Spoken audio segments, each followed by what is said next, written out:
In too much of policing today, officer safety has become the highest priority. It trumps the rights and safety of suspects. It trumps the rights and safety of bystanders. It's so important, in fact, that an officer's subjective fear of a minor wound from a dog bite is enough to justify using potentially lethal force, in this case at the expense of a 4-year-old girl. And this isn't the first time. In January, an Iowa cop shot and killed a woman by mistake while trying to kill her dog. Other cops have shot other kids, other bystanders, their partners, their supervisors and even themselves while firing their guns at a dog. That mindset is then, of course, all the more problematic when it comes to using force against people. Journalist Radley Balco John W. Whitehead piped the Rutherford Institute image. http://wp-content/wp-content/upload/2016/08/cops-kill-dogs.jpg Dogs almost 2 years after the firestorm that took place in Ferguson, Missouri, when a white police officer shot an unarmed black teenager and militarized police descended in a brutal show of force to quell local protests, not much has really changed for the better. Unarmed Americans are still getting shot by police with alarming regularity. SWAT teams are still bursting through doors, terrorizing families and leaving lives and property shattered. In one incident, a Kansas SWAT team erroneously raided the home of 2 former CIA analysts after police observed family members shopping at a gardening store and found loose-leaf tea mistaken for marijuana in the family's trash can. And the military-industrial complex is still making a killing, literally and figuratively, at taxpayer expense from the transformation of small-town police forces, kitted out with Marine-issue camouflage and military-grade body armor, toting short-barreled assault rifles, and rolling around in armored vehicles, into extensions of the military. What has changed is the extent to which Americans, easily distracted by all of the political mumbo-jumbo being bantered around, seem to have stopped paying attention or being outraged about revelations of government corruption, wrongdoing and outright abuse. Part of this ignorance can be attributed to the failure of the mainstream media to report on what's really taking place in the American police state. As the Huffington Post reports, the media has turned its sights to the heated presidential election, burning through the oxygen that had given life to stories about police brutality and reform. Another part of this apathy can be chalked up to a widespread desensitization to police violence, thanks to the growing availability and accessibility of surveillance and camera footage. As Salon points out, the increased visibility of trauma and death at the hands of cops has resulted in the deadening of our collective senses. And yet another part of this indifference seemingly stems from the fact that we just don't value human life as much as we should. How many Americans seem unconcerned about the carnage inflicted on civilians worldwide as a result of the nation's bloody, endless wars abroad? As the Washington Post makes clear, the end result of ignoring these civilian casualties and burying memories of war's destruction is more wars, more blowback, and more innocent blood on our hands. If there's one area where Americans do seem to still get outraged, it's in relation to their pets, who occupy a sizable place in their hearts, homes and wallets. According to newspaper editors, stories about animal abuse often generate more responses from upset readers than articles about violence directed toward humans. Reports from police agencies support the claim that shooting a dog brings more heat down on an agency than an officer-involved shooting of a human. Prepare to be outraged. A dog is shot by a police officer every 98 minutes. The Department of Justice estimates that at least 25 dogs are killed by police every day.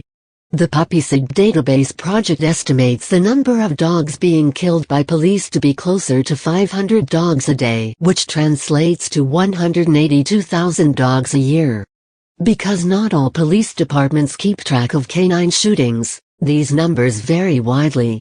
However, whatever the final body count, what we're dealing with is an epidemic of vast proportions. Incredibly, in 1 out of 5 cases involving police shooting a family pet, A child was either in the police line of fire or in the immediate area of a shooting. The so-called dangerous breeds of dogs aren't the only ones that are being killed in encounters with police either. Journalist Radley Balco has documented countless dog shootings in which a police officer said he felt threatened and had no choice but to use lethal force, including the killing of a Dalmatian more than once, a yellow lab, a Springer Spaniel, a chocolate lab, a boxer, an Australian cattle dog, a Wheaton Terrier, an Akita, a Jack Russell Terrier, a 12-pound miniature dachshund, and a 5-pound Chihuahua. Essentially, police can shoot your dog for any reason or no reason at all. What's more, the general consensus from the courts thus far has been to absolve police from charges of wrongdoing.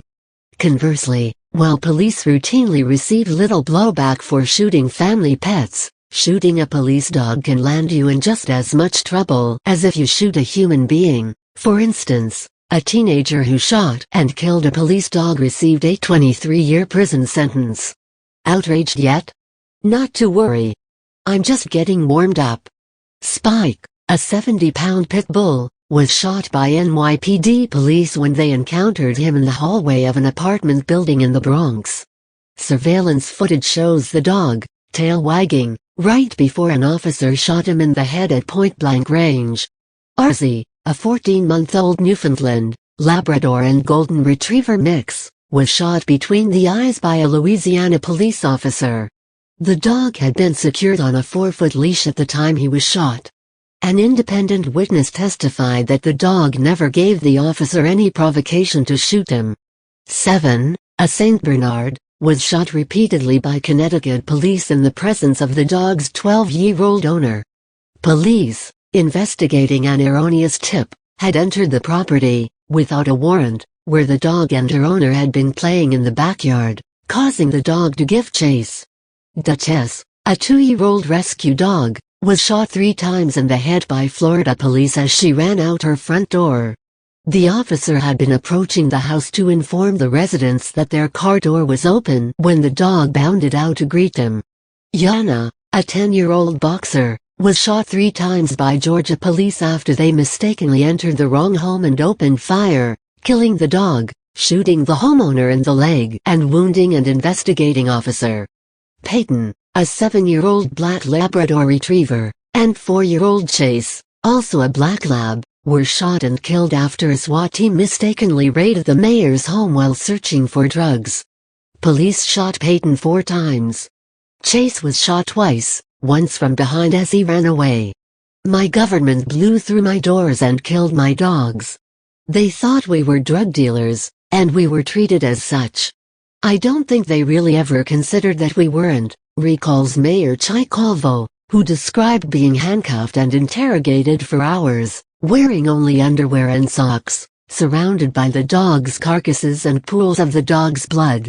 In another instance, a Missouri SWAT team raided a family home, killing a 4-year-old pit bull Kia. Believe it or not, this time the SWAT raid wasn't in pursuit of drugs, mistaken or otherwise, but was intended to check if the home had electricity and natural gas service. Mind you, these are not isolated instances.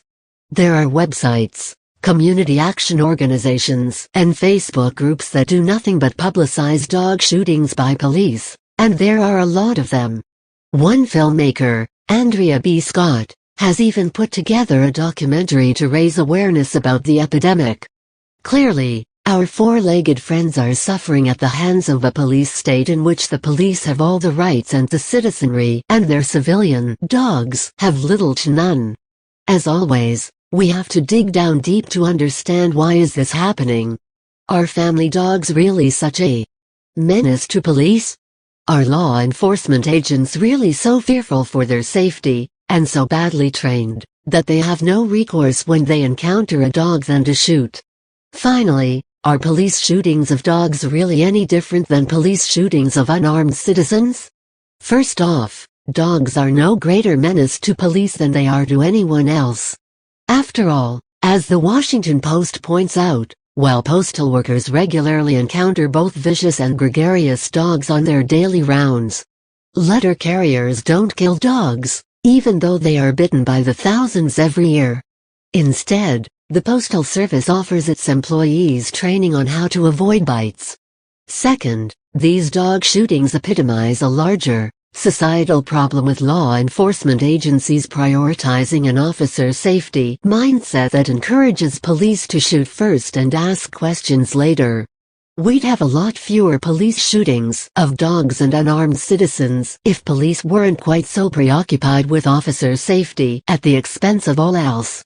As commentator William Norman Grigg pointed out, a peace officer is paid to assume certain risks, including those necessary to de-escalate a confrontation. A veteran deputy with the mindset of a peace officer would have taken more than a shaved fraction of a split second to open fire on a small male individual readily identifiable as a junior high school student, who was carrying an object that is easily recognizable as a toy, at least to people who don't see themselves as an army of occupation, and view the public as an undifferentiated mass of menace. Third, these dog killings are